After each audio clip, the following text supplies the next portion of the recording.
What is up, gamers? Welcome back to another episode of GetGameSmart. I'm Steve, and today's video we're back with another team comp guide.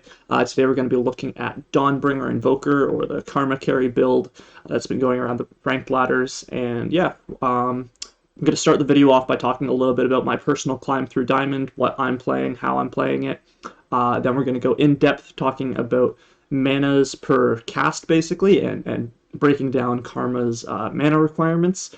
And then finally, we're going to be ending with the usual tidbits of how to play the comp and how to have success with it. So make sure you stick around, because this is one you definitely don't want to miss. Let's get into it. Quick reminder that if you've been enjoying the content, please hit the like button, and if you're new here, to hit the subscribe button as well. It's free, it helps tremendously, and you can always change your mind. So up on the screen behind me, I've just got my lol chest profile for my GetGameSmart account. This is my second TFT account, guys, so it was technically my Smurf, but which I was sort of using to sit around that high platinum, low diamond elo in order to be able to force compositions to put out content while top 4ing more consistently, basically. So for branding reasons, basically, I've decided I want to actually push this account higher. So over the last few days, I have been climbing through Diamond. So from Diamond 4 to Diamond 2, and just inside or just outside the top 8,000 players in North America, I guess, is where my account currently sits. And I want to talk to you guys just a little bit about how I've been playing the last few days, to give you guys a bit of insight into how I've been climbing, basically, and hopefully so that you guys can replicate it.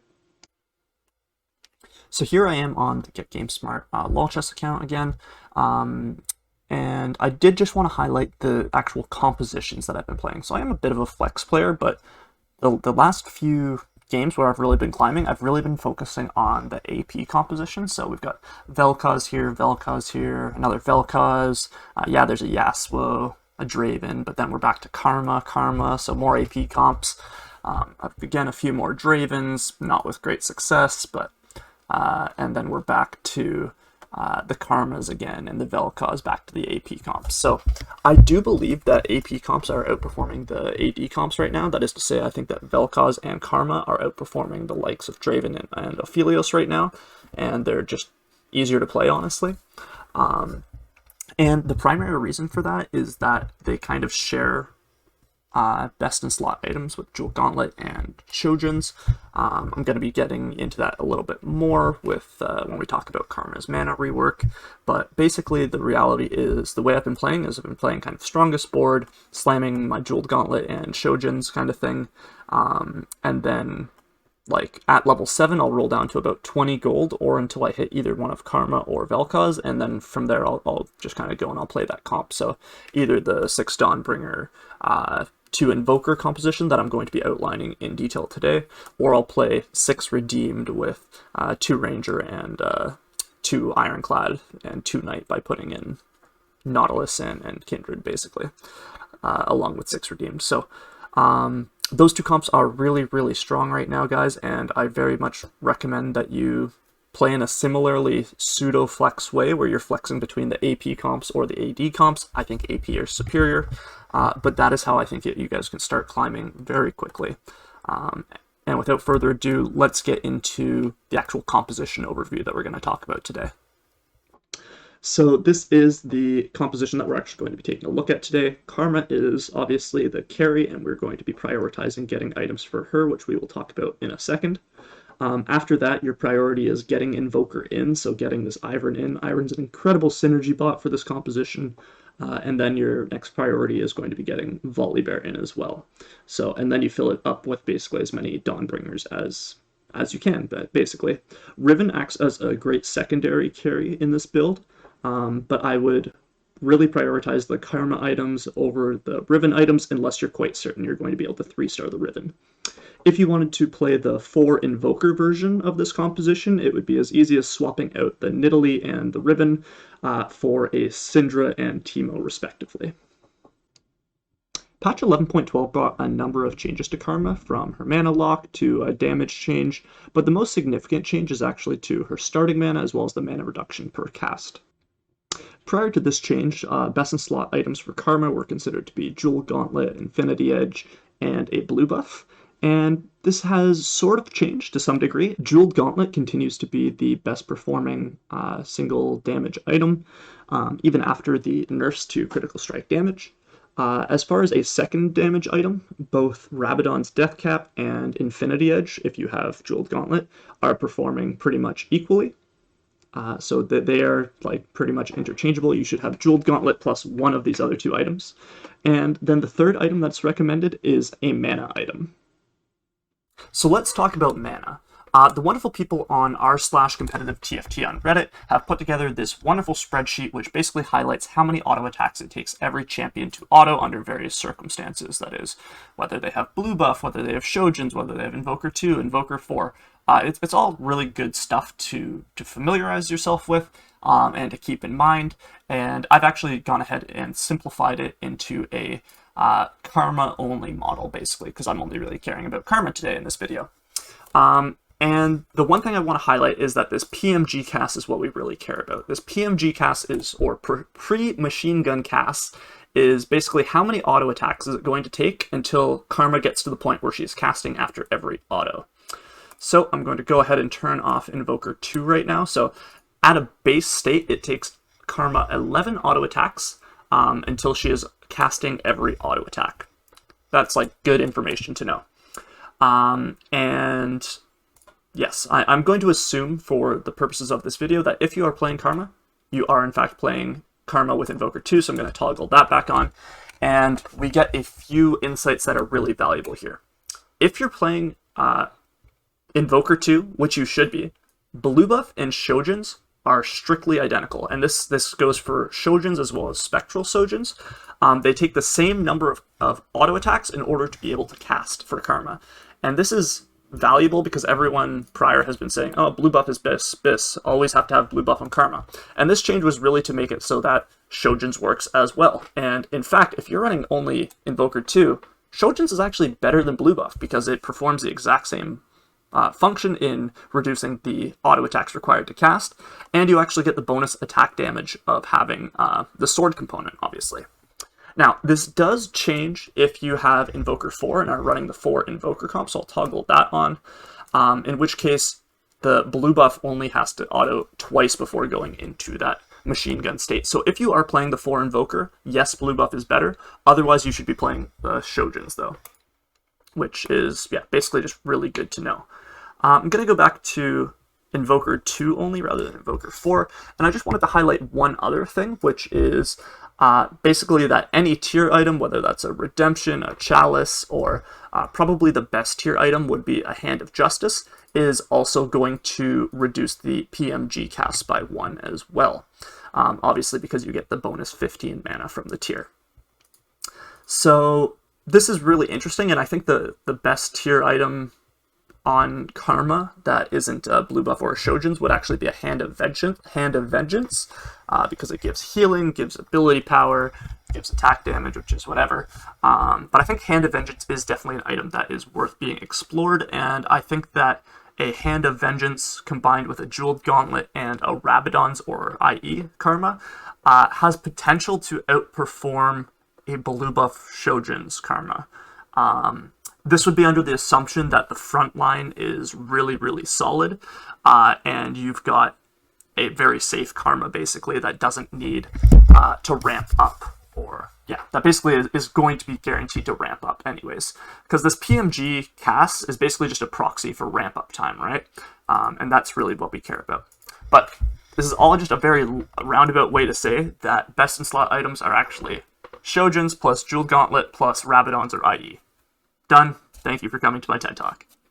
As far as when you should play this comp, I touched on it a little bit when I was talking about how I've been climbing through Diamond. I basically flex between Karma and Vel'Koz the majority of the games. I try to start with either a tier, a sword, or a rod off of Carousel, and then I try and get my Jeweled Gauntlet down as soon as possible. And I basically will just kind of play until level 7. I'll roll down to 30 or 20 gold to hit a Karma or a Vel'Koz, and then I'll go from there. So as far as when you can play this comp, you can play this comp whenever you goddamn want to.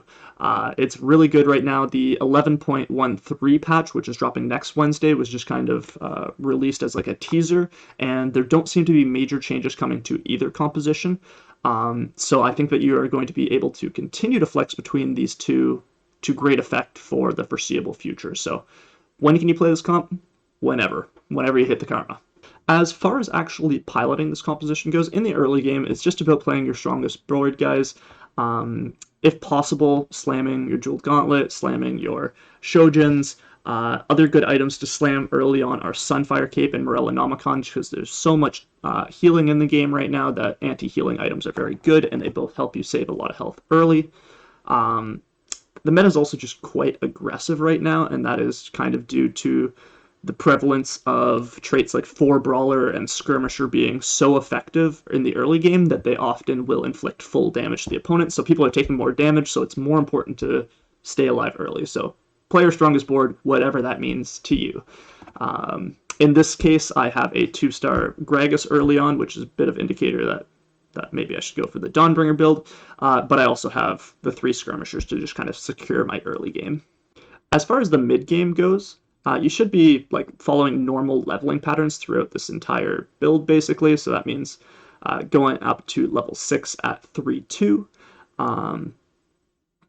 and yeah, just continuing to basically get towards the level 7 roll down with as much gold and as much health as possible. So looking back at this mid game, I've actually like really quite severely mishandled it. Rather than rolling down at level 7, I kind of greeded because I had this Vel'Koz with pretty good items. Would obviously be better Karma items. But yeah, I just decided not to really roll down here, and honestly, this is a mistake, and you shouldn't do this in your own games. You should be rolling down at level 7 to stabilize here, and like hitting Karma would let me stabilize way harder. Oof. Honestly, guys, I'm watching back this the example game here, and I just played it poorly, to say the least. Round 4, stage 4, I really messed up by not rolling down at level 7, and like start of stage 5, I decide to hold on to 20 gold. I should really be rolling down at least to 10 gold here, just to really try and get that Karma 2 out, because I really, during stage 5, I need Karma 2 to stabilize this board. I also could have used the Nikos as well to force out this Karma 2, which probably like could have been the right call. I think that the correct call actually would be rolling down, pretty much donkey rolling to try and hit Karma 2 and holding on to the Nikos, so that hopefully I can get a 2-star Garen or Volibear later, depending on RNGesus. But yeah, no, this game I did not play particularly well, so I really recommend you guys to listen to what I say rather than copying what I do. I'm like your parents, guys, so yeah, do as I say, not as I do. I was going to switch it out for another Karma game too, but I realized I actually didn't record a lot of my games on my climb, which I am now regretting. I was just out of disk space. I was playing on a machine that's not my regular computer, so yeah, unfortunate, but this comp is really good. This guide is still solid. Just don't copy what I actually do here. Alright, so we have got our Karma 2 in, we've survived the mid-game, we've got our composition online. Let's talk a little bit now about positioning. So up behind us here, we have got basically a full level 8 board, which would be like the ideal board at level 8.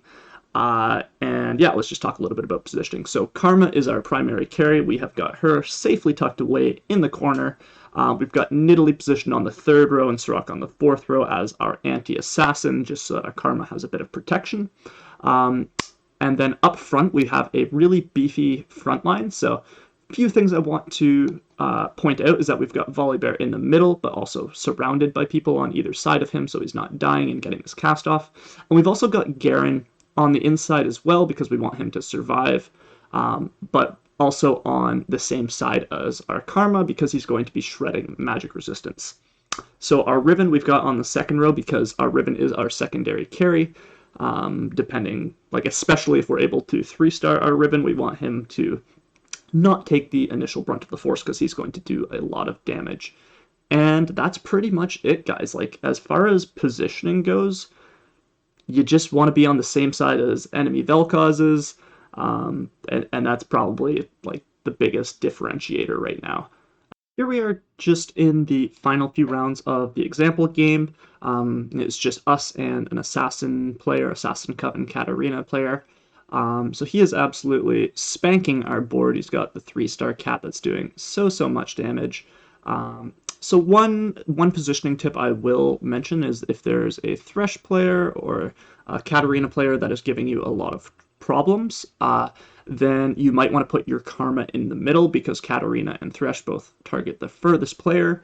So in this instance here, I put my Karma in the middle, and it doesn't work either, but that was just one other positioning tip that I wanted to point out. So this was good enough for a second today, and I hope you guys enjoyed the guide, and if you did, please remember to like and subscribe. See you guys next time. Cheers.